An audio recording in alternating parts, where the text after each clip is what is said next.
नमस्कार, मैं आरती सिंह, देख रहे हैं आप न्यूज 11 भारत और खबरों की शुरुआत कर ले। सबसे पहले बात आज हड़ताल की। नए श्रम कानून के विरोध में देशव्यापी हड़ताल है। संयुक्त ट्रेड यूनियन के आह्वान पर केंद्र सरकार के मजदूर और किसान विरोधी नीति के विरोध में 15 सूत्री मांगों को लेकर हड़ताल की जा रही है।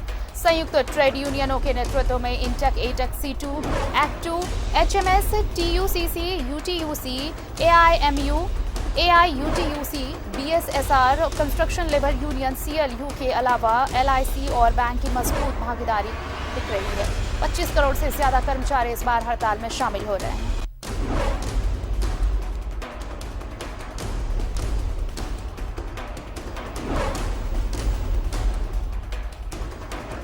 और एक बार फिर से अपने सहयोगी अंकुर का रुख कर लेते हैं। अंकुर, देखिए, ये हड़ताल बुलाई गई है, जिस तरह से कई सेक्टर इस हड़ताल में शामिल हैं। सरकार की जो नीतियां हैं उसका विरोध हो रहा है, चाहे वो कृषि बिल हो या फिर श्रमिक कानून हो या फिर निजीकरण का हो।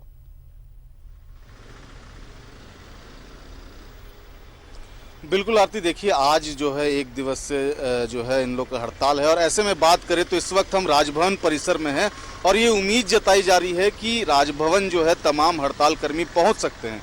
तो पुलिस प्रशासन की बात करें तो आप देख सकते हैं यहाँ पर तैयारी जो है वो कर ली गई है। हालांकि अभी जो है 10 बजे का वक्त जो है वो दिया गया है और ऐसे में बैंकों में बैंक और तमाम जो निजी जो LIC है वहाँ पर सब जो है जुटेंगे और ऐसे में आप देख सकते हैं किस तरीके से राजभवन में तैयारी कर ली गई है। साथ ही साथ दरभंगा हाउस इससे बिल्कुल सटा हुआ है और दरभंगा हाउस में भी तैयारी है, क्योंकि यहाँ पर भी तमाम जो ट्रेड यूनियन है उन्होंने आह्वान कल किया था कि यहाँ दरभंगा हाउस के मुख्य द्वार के पास भी यहाँ पर प्रदर्शन किया जाएगा। तो कहीं ना कहीं तैयारियों की बात करें तो पुलिस प्रशासन की तैयारी है और अब ट्रेड यूनियन और जितने भी कर्मचारी हैं जो वाम दल ने सपोर्ट किया है उनसे हमारी बात हुई है। उनका कहना है कि लगभग 10 बजे राजधानी रांची में उनका प्रदर्शन जो है वो किया जाएगा। तो अब देखने वाली बात रहेगी कि किस तरीके से हड़ताल कर्मी पहुंचेंगे, कितनी संख्या में पहुंचेंगे और कहां पर हड़ताल जो है वो सफल बनाएंगे, बैंकों के सामने बनाएंगे या कहां पर बनाएंगे, वो देखने वाली बात होगी। हालांकि पुलिस प्रशासन का ये मानना है कि राजभवन के समक्ष जो है ये यहाँ पर हड़ताल कर सकते हैं और प्रदर्शन कर सकते हैं। तो फोर्स की बात करें तो आप देख सकते हैं फोर्स की तैनाती जो है पूरी तरीके से कर दी है। चाहे राजभवन परिसर की बात करें, चाहे दरभंगा हाउस की बात करें, जो इस परिसर के आसपास की बात करें तो यहाँ पर पुलिस प्रशासन की तैयारी अपनी तरफ से कर ली गई है। अब इंतजार रहेगा कि किस तरीके से ट्रेड यूनियन और कर्मचारी जो हैं वो पहुँचेंगे। चाहे आप देख सकते हैं दरभंगा हाउस की तस्वीर हम दिखा रहे हैं, वहीं CMPDI की बात करें तो वहाँ पर भी पुलिस प्रशासन की तैयारी है। तमाम बैंकों में, जिस बैंकों में हड़ताल है वहाँ पर पुलिस प्रशासन की मुस्तैदी दिख रही है। तो कहीं ना कहीं बात करें तो अपनी तैयारी पुलिस प्रशासन ने की है। अब देखना यह है कि जो हड़ताल रहेगा वो हड़ताल कर्मी कितनी संख्या में रहेंगे और किस तरीके का हड़ताल रहेगा, क्या यह हड़ताल सफलतापूर्वक रहेगा, ये देखने वाली बात रहेगी। जी आरती। बिल्कुल, और देखिए जिस तरह से तैयारियां की गई हैं, दूसरी तरफ जो हड़ताल करने वाले संगठन हैं उन्होंने भी एक साफ तौर पर कल जिस तरह से प्रदर्शन हुआ अंकुर, ये साफ तौर पर एक संदेश था कि उनकी मांगे एक लंबे समय से, जब से इन नीतियों को लागू कराया गया है, वो विरोध करते आ रहे हैं, लेकिन सरकार इस पर ध्यान नहीं दे रही है। तो सरकार को इस पर विचार करना चाहिए और वो कल एक मैसेज था सरकार के लिए कि अगर उनकी मांगे नहीं मानी जाएंगी तो ये प्रदर्शन और उग्र हो सकता है। कल जिस तरीके से वाम दलों ने देर शाम प्रदर्शन किया तो उनका एक संदेश पहले ही चला गया था। उनका कहना था कि हम शांतिपूर्ण प्रदर्शन करेंगे। तो ऐसे में उनको एक केंद्र सरकार को एक संदेश देने का प्रयास किया गया था कि बीच का रास्ता जो है वो निकाला जाए। जिस तरीके से जो श्रम कानून जो है वो जो लाया गया है, साथ ही साथ किसान विरोधी बिल और साथ ही साथ निजीकरण के मामले को लेकर के एक बीच का रास्ता जो है वो निकालने की कोशिश करने के लेकर के वाम दलों ने एक संदेश दिया था और ये साफ कहा था कि उनका जो हड़ताल है वो शांतिपूर्ण रहेगा। तो ऐसे में अगर कुछ वार्ता होती है केंद्र सरकार से, इनकी अगर वार्ता होती है तो बीच का रास्ता जरूर निकाला जाएगा। जिस तरीके से पिछले दिनों 3 दिवस से जो धरने पर ये चले गए थे और ऐसे में बीच का रास्ता जो है राज्य सरकार द्वारा भी निकाला गया था, मुख्यमंत्री से बात की गई थी, साथ ही साथ केंद्र सरकार से भी बात की थी। तो इसी तरीके से उनकी उम्मीद है कि एक बीच का रास्ता जो है आज भी निकलेगा और आज केंद्र सरकार जो है उनसे बात कर सकते हैं, ऐसा उनका अनुमान है। जी चलिए, हमारे साथ धनबाद से अरुण भी जुड़ चुके हैं, उनका रुख कर लेते हैं। अरुण, देखिए, जिस तरह से यहाँ रांची में तैयारियां की गई हैं कि अगर प्रदर्शन करते हैं मजदूर जो संगठन है, अगर इस तरह का प्रदर्शन होता है तो प्रशासन पूरी तरह से मुस्तैद है। जिस तरह से कल एक नमूना दिखा, लोगों ने प्रदर्शन किया हड़ताल के पहले, अब वहां पर किस तरह की तैयारियां नजर आ रही हैं और क्या मजदूर संगठन का कहना है? अगर आपके साथ कुछ लोग जुड़े हैं तो बताएं। धनबाद में चूंकि ये पूरी तरह से औद्योगिक हड़ताल है और धनबाद में कल जो बंद के पूर्व जो जिस तरह की मसाल जुलूस निकली थी तो वैसा कहीं कोई एग्रेसिवनेस दिखा नहीं था।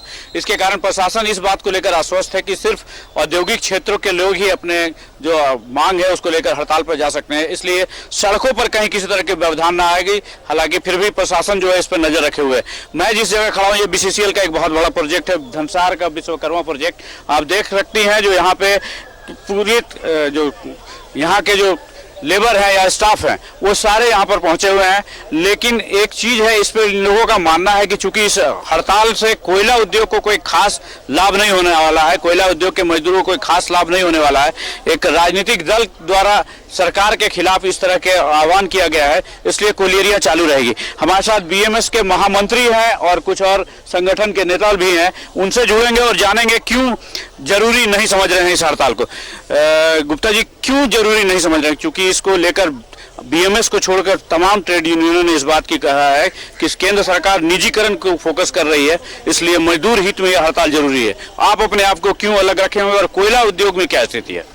ऐसा है कि आपको याद होगा कि भारतीय मजदूर संघ लगातार आंदोलन करते रहा है निजीकरण के विरुद्ध में, कमर्शियल माइनिंग के विरुद्ध में, और आपने पूर्व में 3 दिन का हड़ताल भी करने का काम किया, वो भी संयुक्त रूप से। लेकिन आज वर्तमान परिस्थिति में 3 दिन के हड़ताल के बाद सरकार की नीति और नीयत क्या रही, ये हम और आप सभी जानते हैं। भारतीय मजदूर संघ ने स्पष्ट कहा कि भाई हड़ताल अगर करना है तो 3 दिन के हड़ताल में सरकार तो कुछ सुनी नहीं, तो हड़ताल करना है तो अनिश्चितकालीन हड़ताल करो, और उसके लिए भारतीय मजदूर संघ पूरी तरह से तैयार है, कर्मचारी पूरी तरह से तैयार है। लेकिन क्या है कि कुछ अपने ही बीच के श्रम संगठन, कुछ राजनीतिक संगठन से प्रेरित है। हर राजनीतिक पार्टियों का कहीं ना कहीं श्रम संगठन है। और आज वो बनस्पत अगर देख लीजिए, अगर मजदूरों की समस्या रहती तो धारा 370 होता क्या, अनाज वितरण की बातें आती क्या? भारतीय मजदूर संघ ने तो स्पष्ट कहा ये कोयला के मजदूरों की कोई समस्या ही नहीं है इस डिमांड में। ये पूरे देशव्यापी हड़ताल जो है राजनीतिक से प्रेरित है, उनको मोदी से हो सकती है लड़ाई।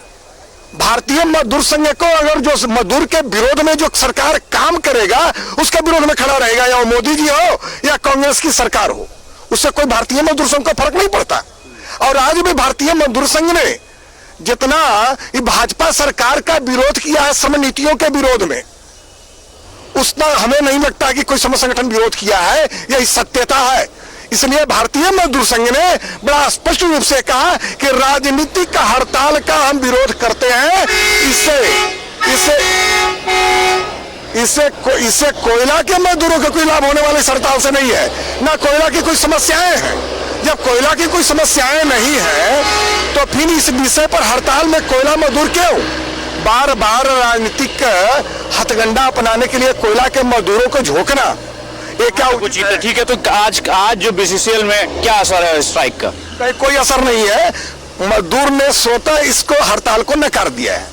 कोयला उद्योग में तो नहीं है, लेकिन पोस्ट ऑफिस और बैंकों में तो इसका प्रभाव देखा जा रहा है, क्योंकि SBI को सिर्फ छोड़ दिया जाए तो पोस्ट ऑफिस में भी आज सुबह देखा गया बैंकों की स्थिति है, बैंक वाले भी पूरी तरह से हड़ताल में अपने आप को रखे हुए हैं। तो ऐसा क्यों? सर, ऐसा है कि मैं कोयला के महामंत्री हूँ, कोयला क्षेत्र के बारे में मैं बतला सकता हूँ। रहा सवाल मजदूरों का, तो सवाल है कर्मचारी, एकदम कोयला के जो कर्मचारी हैं पूरी तरह से इसको नकार देने का काम किया है। क्यों कि लगातार हम लोगों ने आंदोलन किया और सरकार की मंशा को हम लोग जानते हैं। अभी बनिस्बत स्पष्ट है, कोयला के मजदूर तैयार है कि अगर लगातार अनिश्चितकालीन हड़ताल में अगर कोयला के वो भी कोयला की समस्याओं को लेकर के अगर जाता है तो कोयला के मजदूर टोटल हड़ताल अनिश्चितकालीन हड़ताल करने के लिए तैयार बैठे हुए हैं। यही विषय है भारतीय मजदूर संघ का। देखिए आरती, निश्चित रूप से ये कोयला संगठन BMS के महामंत्री हैं KP गुप्ता, इनका यह मानना है कि ये हड़ताल में धारा 370 की बात क्यों, अनाज वितरण की बात क्यों, सिर्फ मजदूर की बात अगर हो कमर्शियल माइनिंग का हमेशा बीएमएस ने विरोध किया है। सरकार एक तरह से बीएमएस पे बीजेपी का ठप्पा है, जो बीजेपी की मजदूर संगठन इकाई है, बावजूद इसके इन्होंने लगातार विरोध किया है। और अभी का जो ये डिमांड है ये पूरी तरह से राजनीतिक से प्रेरित है, इसलिए बीएमएस इस आंदोलन से अपने आप को अलग रखे हुए है और इसका पूरे कोयला उद्योग पर कहीं कोई असर नहीं है। जी चलिए, तो और असर नहीं है फिलहाल, लेकिन बाकी सेक्टर में ये बंद काफी असरदार रहने वाला है। जिस तरह से एक आक्रोश दिख रहा है मजदूर संगठनों में। बहुत बहुत शुक्रिया अरुण आपका और अंकुर, आप दोनों का तमाम तस्वीरें हम तक पहुंचाने के लिए। और भी अपडेट्स हम अपने दर्शकों तक पहुंचाते रहेंगे। बताएं आपको कि आज नए श्रम कानून के विरोध में ट्रेड यूनियनों का देशव्यापी हड़ताल है। बैंक, माइंस समेत कई अन्य संस्थानों में आज ताले लगे हुए हैं। ये दावा किया गया है कि 25 करोड़ श्रमिक इस हड़ताल में शामिल हो रहे हैं।